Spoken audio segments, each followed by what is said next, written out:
Two Guns. Yeah. This is your guys' first movie? First one. Wow, how's that feel? It's pretty awesome. I'm not going to lie. You've produced other films as well before, but this is the first one that's come from your studio. Well, it's the first movie that I produced that's getting made. Oh, okay. Yeah. So how did you guys even go about getting this done? Getting this to be your first property that you're making a movie from? Sure. Well, I published the comic book in 2008, and then we had sold some projects as feature films before. There were studios that would get in bidding wars for our content. And everybody said, what's next, what's next, what's next? And I said, Two Guns, and they all said, yawn. And what's funny now is how many people are coming out of the woodwork and were saying, I always loved that project, I was all about it, I wanted to buy it, and nobody did. Right. And so it turned out that when it was collected into a graphic novel was when one of the studios got super excited about it. And then Universal got super excited about it. And then that created the environment that they were both ready to write a check and get going. And at the end of the day, what Universal offered was better. How did you guys get such big names attached to it? Was it the scripts that really? Or Yes. It was absolutely the script, and there's this thing in Hollywood called the Blacklist. Yes. And so our script had landed on the Blacklist, and that's, of course, very exciting because everyone in town pays attention to the Blacklist, right. And the scripts that are on that have a better chance of getting made. And so at that point, we had the buzz and the heat and the excitement. And, the person that gets the credit, there are two people I want to give credit to in this process, is Adam Siegel, who's one of the producers on the project. He said to me, when we adapt this comic book, why don't we go find a really great television writer? Because there's a lot of exciting things happening in TV. Right. And I agreed with him. I thought it was a really interesting choice instead of going with the typical feature screenwriter. Right. And then the second guy that gets credit is Blake Masters, who's the creator of Brotherhood, which was an excellent Showtime series. Right. And so Blake stepped in, and when he turned in the first draft, we really knew it was something special because it was so well written. Right. And the script changed, but I really feel like at the end of the day, it's the same script that he turned in, with some cosmetic differences. Right. But at the core, the spirit of the script is the same. So how much were you guys actually involved in the making of the film?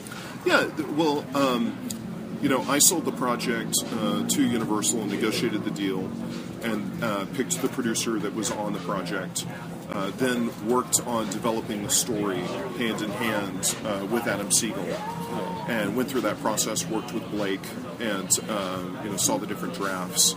And then when we would discuss cast, that was something that we all collaborated on.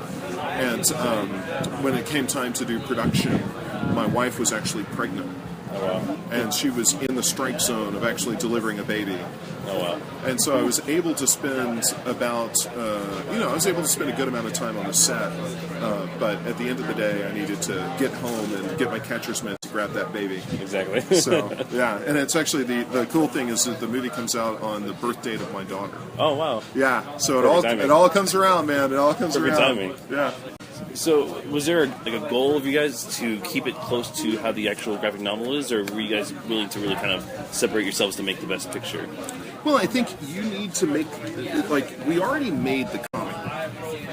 And so we can put that book on a shelf, and no movie will change it, no TV show will change it.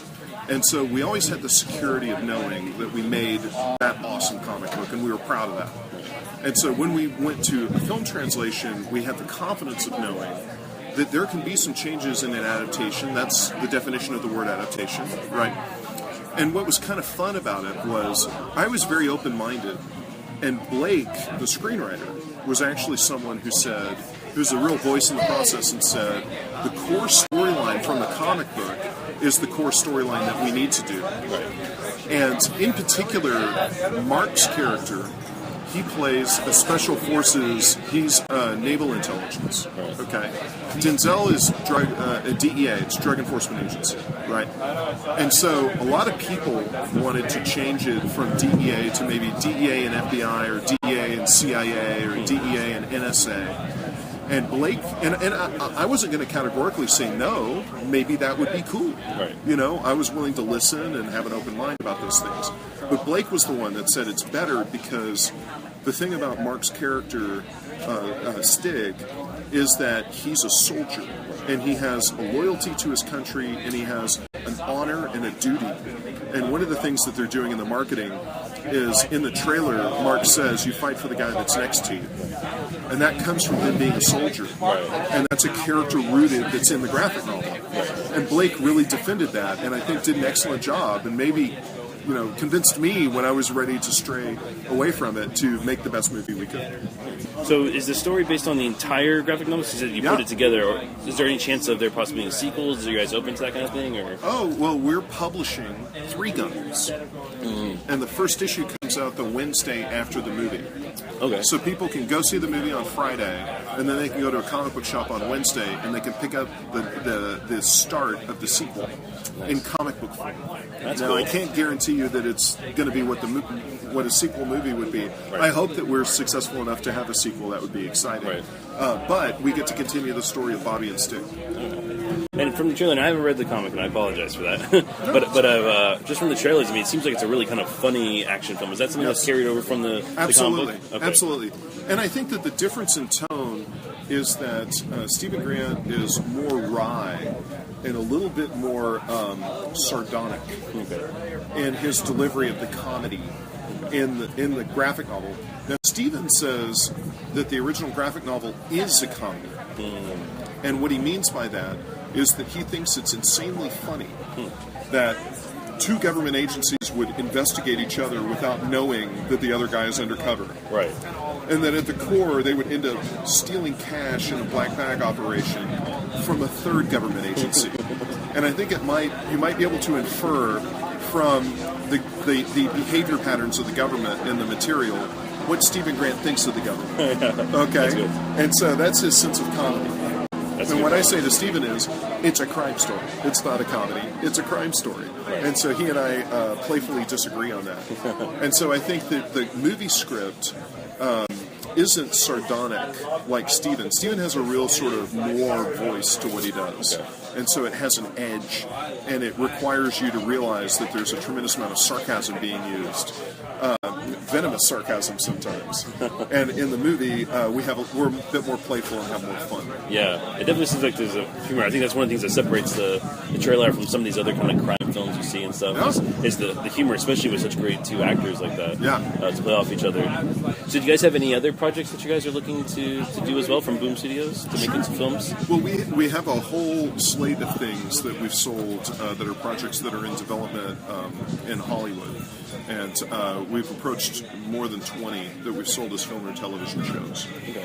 And so you never really know what's going to pop next. You never know the thing that people are going to be excited about. And so I'll reserve comment for when we're a little bit closer to getting something made. Right. But we're very close on many things, and it's fun and exciting. But as you know, it's never actually getting made until they make a green light. That's true.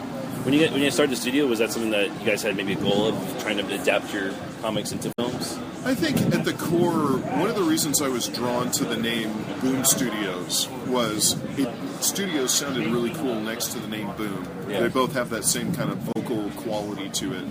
And my focus was, if we named the company Studios, that meant that when we eventually got to doing action figures, which is something I wanted to do, or statues, or magnets, or patches, if it wasn't just comics, because Boom Comics says you just do comics. Right. If we were studios, then that means that we can make other collectibles.